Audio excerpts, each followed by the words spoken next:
Hello guys, Sharp with the Fool here, back at it again with the last review of 2025, and this is Deathshroud, Forged in Shadows. This is from Rippasend. This is of course done by Chad Larson, who's the writer and creator of Deathshroud, and while it was a Kickstarter beforehand, the Rippasend book has new content, and it's a 192 pages, so it's a really meaty an action-packed story, so I'm going to get right into this one. Of course, like I said, Chad Larson is writer and creator. The first chapter is drawn by Kane White. You got Ken Marion, who's drawing the rest of the book, and you've got a variety of colorists who work on the entire book, and they all do fantastic work. So basically, Deathshroud is a really interesting concept. You have this orphan soldier, John Azrael, if I'm saying that correctly, the year 2036. So in the near future, it's about, 10 years. Most of you are probably watching this in 26.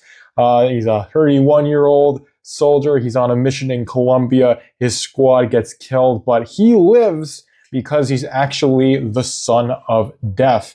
And because of that, he has Death's shroud protecting him, and he becomes the character known as Deathshroud, or basically like this anti-hero. And it's a inherently, I would say, interesting concept. You've got this I would say pretty generic supernatural world. You've got like the river Styx, you've got heaven and hell, you've got archangels. All this stuff is very much like, you watch like High School DxD, like demons and angels and such. It's nothing really that unique, but what really makes it fun is the fact that you've got this very deep characterization, not only in John's character, but his wife who he tries to save, and his friend as well. And then basically you've got Sharon, who's this like basically mentor. And then you have Death himself, who's his father. And all of that interaction between the characters, and then of course all the fighting they get into, is what really makes the story immersive throughout the end. Of course, this is Sharon, the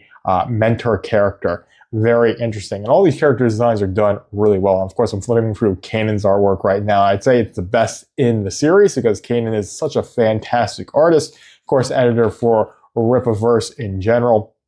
It's really natural that Rippasend got to publish this one. I definitely hope there is more Deathshroud on the way, because this is, while I said 6 chapters, it's really beefy. Each one flows into the next, and you do have a very nice ending that, while it is a cliffhanger, it's very satisfying, and it feels very natural for it to end on that note.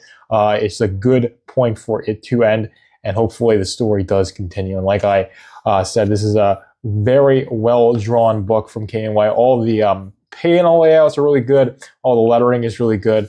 But you do, of course, have, at some point, Ken Marion's art coming through. And while I say it's not as good, like in the first couple of pages, you switch pretty quick. Of course, you got some like pretty epic gore here, like ripping off a guy's arm and then whacking him to death with it. Stuff like that is pretty epic. Although some of the action scenes, they can kind of get a little bit too like noisy visually and be hard to decipher, but that's a really few and far between. Most of it, I would say, is really solid, laid out quite well. All the character designs look absolutely fantastic. Absolutely just love like flipping through this art and reading this book. It is quite an experience, and it is lettered really well. You see Deathshroud's lettering, if I can zoom in on it right here, is got that like unique purple right there, and then you've got like white and black.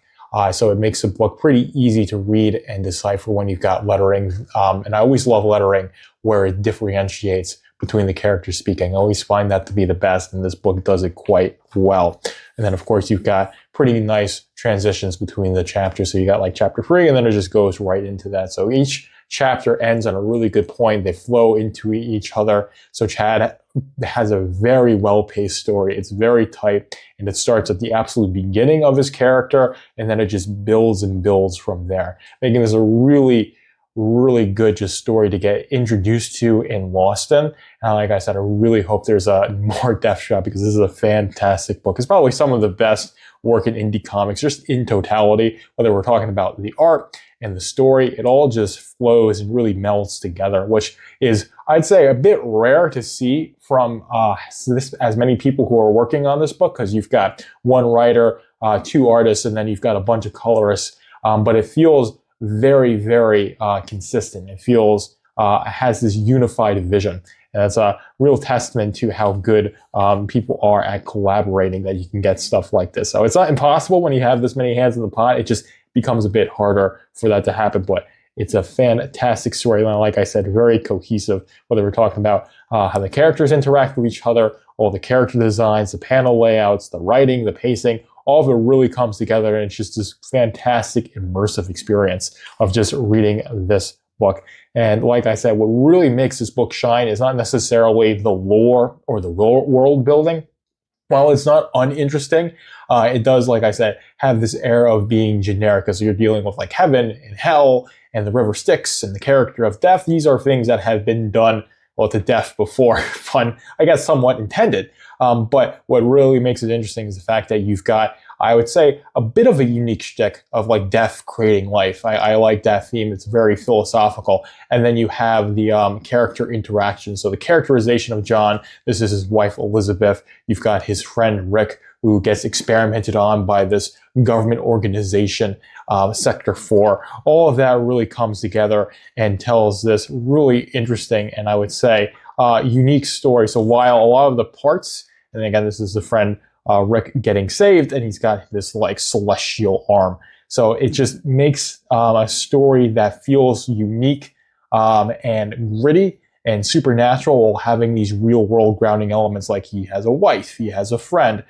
There's like there's a government organization out to hunt people along with these supernatural forces. So it feels, like I said, while it's got that supernatural aspect to it, it does feel pretty grounded as well. And it does help keep the story moving and the plot paced out very well and easily readable, or I say decipherable, to the average person who is experiencing this, rather than just trying to be like extremely like high, I don't know, tier is the best term to use, but like trying to make this like super epic supernatural experience where like some epic like heaven and hell fighting is happening all the time. It's not really like that. It's paced a lot better than that, and there's a lot going on, which, like I said, while a lot of the parts are pretty generic, they all come together to make something that is pretty unique and definitely worthwhile, and something that is certainly worth your time. So I think I'm going to stop talking about it here, because I've gone over all the main points. And like I said, there's a lot of art for this. This is 192 pages. So if I just flip through it all, I'll probably be here all night as I'm recording this at nighttime. But anyways, this is a fantastic book. I highly recommend picking this up. I hope there is a lot more Deathshroud, because, like I said, the story has that fantastic cliffhanger ending. I love John's character. I love how he interacts with his wife, with his father, with his friend, with his mentor, and of course, with his enemies, because you've got a lot of action-packed scenes, and they're all done very well for the most part. So presentation gets an A+. Writing and pacing is probably some of the best I've seen in comics. It's just like one like perfect flow from one chapter to the next, and that really does wonders when you have a book as big and substantial as this. So fantastic, highly recommend it, and great work to everybody involved. But with that, I'm going to end the review here. Hopefully you guys enjoyed this one. Hopefully have a happy new year. I'll be back with comic book reviews in 2026, and hopefully I stay on the boat a little bit more. But anyways, that's all I have. Joker is out. Thank you for stopping by the Velvet Room. Be sure to like, comment, and subscribe so you can keep up with Velvet Room Publishing, and go to velvetroompublishing.com if you want to go even deeper into the Velvet Room.